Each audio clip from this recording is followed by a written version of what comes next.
El dióxido de carbono representa apenas un 0,04% de la atmósfera terrestre. Es realmente muy poco, sobre todo si consideramos que el carbono es el cuarto elemento más abundante en el universo, después del hidrógeno, del helio y del oxígeno, que también forma parte de este compuesto.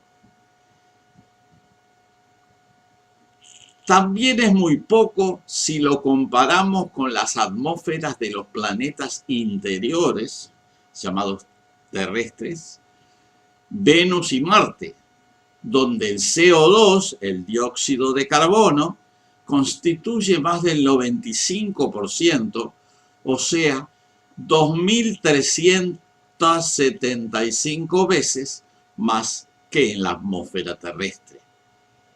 Por su parte, en la corteza de la Tierra, los carbonatos, que son sales de carbono combinadas con varios elementos como calcio y magnesio, constituyen el 4% por masa, lo que los hace los minerales más abundantes de la corteza después de los silicatos. O sea, que al contrario de lo que se pueda pensar, el dióxido de carbono en la atmósfera terrestre, en términos geoquímicos, es extremadamente escaso. También corresponde decir que no siempre fue así. Originalmente, hace 4.000 millones de años, el CO2 era el gas predominante en la atmósfera terrestre primitiva. Ese dióxido de carbono se fue combinando, transformándose en carbonatos, como son las calcitas y las dolomitas, las calizas, que son muy abundantes en los sustratos geológicos terrestres, alcanzando, como decía anteriormente, el 4% del total de la corteza. Esa es la situación actual. Esa disminución perjudicó a los organismos fotosintéticos, que dependen de la luz y también del CO2. Estos eran originalmente las cianobacterias, que son las más primitivas, luego las algas pluricelulares y las plantas en general, que debieron adaptarse de a poco, gradualmente, a niveles extremadamente bajos de CO2, de dióxido de carbono.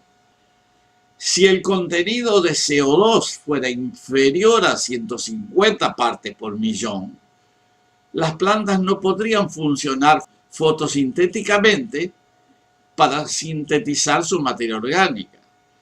O sea, que 150 partes por millón de CO2 es el mínimo para la vida vegetal. No queremos que el nivel de CO2 disminuya por debajo de ese mínimo, porque terminaría afectando toda la vida en la Tierra. Por el contrario, mientras el nivel se mantenga a 400 partes por millón, como es actualmente, o crezca algo más, podemos estar tranquilos. También podemos inferir que si ese nivel aumenta, también aumentará la producción vegetal. O sea, que en vez de preocuparnos por el aumento del CO2, deberíamos respirar aliviados. Combatir el aumento del CO2, que hay que insistir, continúa siendo muy marginal, apenas el 0,04%, 400 partes por millón, aparece como una reacción alarmista absurda que no se basa en los datos de la realidad.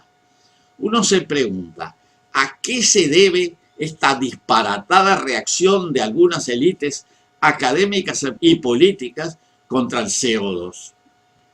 A mí me parece que en gran medida este tipo de reacciones colectivas reflejan una vieja historia de dogmatismo religioso. Este dogmatismo, que en cierta medida tiene origen bíblico, postula que la humanidad es culpable por definición. O sea, los humanos nacimos con culpa. Y por supuesto, dado que somos culpables, solo por haber nacido humanos, siempre hay que buscar algún motivo para justificar esa supuesta culpabilidad. En este caso, la culpa se terminó adjudicando al CO2, al dióxido de carbono. Nada menos que al CO2, al dióxido de carbono, que es el nutriente más importante del planeta, el compuesto de la vida, el alimento de las plantas e indirectamente también nuestro alimento. No solo esta nueva religión disfrazada de ciencia transformó al dióxido de carbono en el objeto de nuestras culpas, sino que también terminó adjudicándole el carácter de contaminante, el colmo del absurdo. No sé si los seres humanos como especie somos culpables de algo, y en fin, ni siquiera sé si la culpa como tal existe en el mundo natural. Pero lo que sí sé es que nuestra hipotética responsabilidad en el incremento del CO2, del dióxido de carbono en la atmósfera, está invirtiendo los términos de la realidad.